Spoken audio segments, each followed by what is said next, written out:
Hello students, हमारा प्रश्नावली 5.2 का 13वां प्रश्न है कि 3 अंकों की कितनी संख्याएं 7 से विभाज्य है। तो हमें ऐसी संख्याएं ज्ञात करनी जो 3 अंक की होनी चाहिए और वो 7 से विभाज्य होनी चाहिए। तो सबसे पहले तो आप ये देखो कि 3 अंकों की संख्या कौन सी होती है।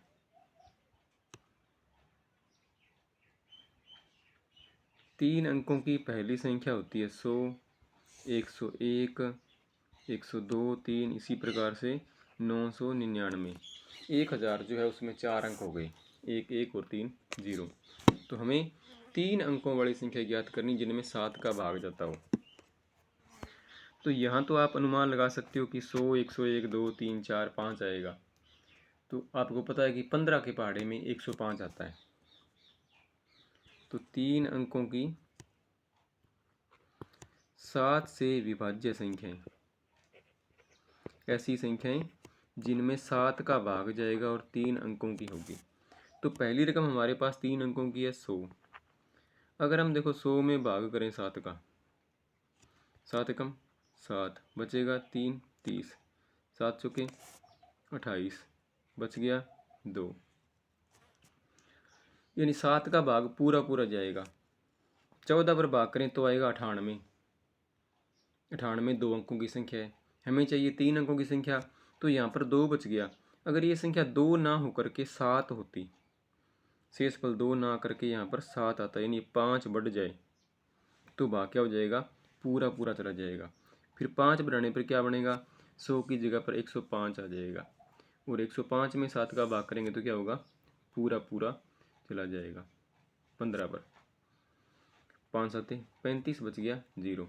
तो हमारी 3 अंकों की जो 7 से विभाज्य संख्या पहली है वो क्या बनेगी, 105 बनेगी। पहली संख्या हमारी होगी 105। अंतर 7 का है। 7 से भाज्य संख्याएं जो होगी उनमें 7 7 का अंतर होगा। 105 और 7 हो गया 112, 112 और 7 119। अब हम अगली संख्या ज्ञात करते हैं जिसके अंदर 7 का भाग जाएगा पूरा पूरा। तो अंतिम संख्या जो है 3 अंकों की वो है 999। तो आप 999 में 7 का भाग करके देखो कितने पर जाएगा। 7 एकम 7, 2 बच गया 29, 7 चौके 28, 1 बच गया 19, 7 दूनी 14, शेष पर रह गया 5। 5 में तो 7 का भाग जाएगा नहीं, या तो ये अंक यहाँ से हट जाए या इसमें 2 और जुड़ जाए। यानी यहाँ पर अगर 7 होगा तो 7 का भाग जाएगा, 5 में जाएगा नहीं। 7 कब बनेगा, 2 जोड़ने पर। और यदि हम इसमें 2 जोड़ देते हैं तो ये क्या बन जाता है, 1001 बन जाएगा। 1001 4 अंकों का, 3 का है नहीं, तो हम इसमें जोड़ तो सकते नहीं। तो हमें क्या करना पड़ेगा, घटाना पड़ेगा। कितना, जितना ये शेषफल है 5। तो अगर हम 999 में 5 कम कर दें तो क्या बचेगा, 994। और 994 में 7 का भाग है वो पूरा पूरा चला जाएगा। 29, 7 चौके 28, बच गया 1, 14, 7 दूनी 14। तो ये भाग इसका 142 पर पूरा पूरा चला जाएगा। तो हमारी अंतिम संख्या जो है 3 अंकों की वो बन गई 994।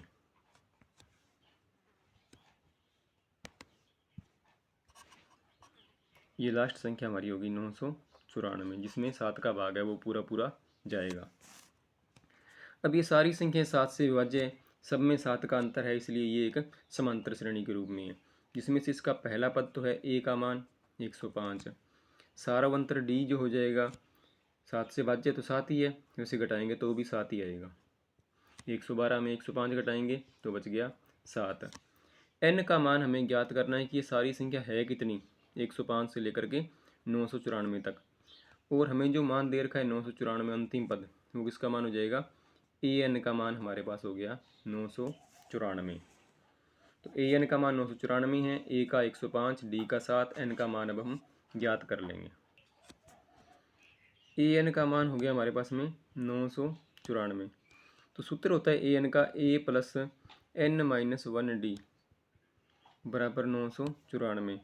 a का मान है 105, n का मान हम ज्ञात करेंगे, d का मान है 7 बराबर 994। अब सबसे पहले आप 105 का करो पक्षांतरण, ये प्लस का इधर आके हो जाएगा माइनस का। तो 994 में से हम 105 घटा देंगे। 14 में 5 घटाएंगे तो बचेगा 9, यहाँ एक कम हो गया, रह गया 8, 9 में से 1 गया तो बच गया 8, ये बच गया 889। अब हम n-1 का मान निकालें तो गुणा वाला 7 आ जाएगा भाग में।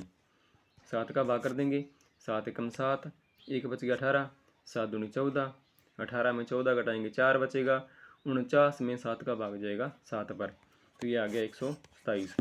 अब ये मान है n-1 का, और n का मान निकालें तो बराबर में 127 तो है पहले से, पक्षांतरण करने पर इसमें एक और जुड़ जाएगा और ये बन जाएगा 128। तो 3 अंकों की 7 से विभाज्य कुल संख्याएं जो है वो 128 है, जो 105 से लेकर के 994 तक है।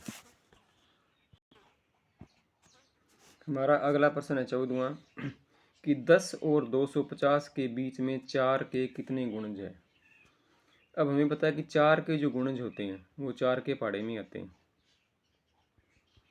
तो ये होते हैं 4, 8, 12, 16, 20, इसी तरह से ये है 4 के गुणज। हमें ज्ञात करनी है 10 से तो बड़े होने चाहिए और 250 से कम होने चाहिए। तो 4 का अगर हम गुणज आगे निकालें जा कर के तो 60 पर बनता है 240 और 62 पर बनता है 248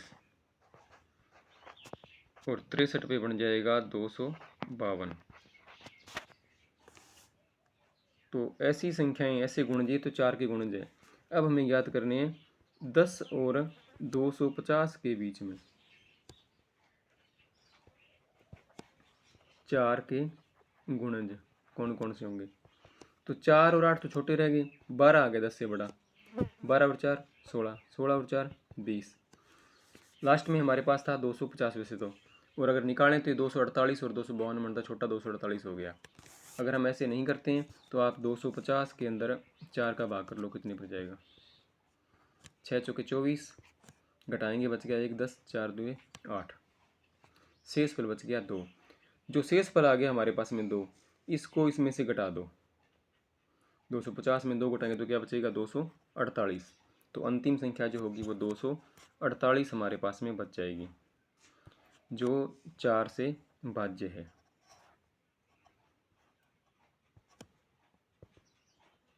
दो 248।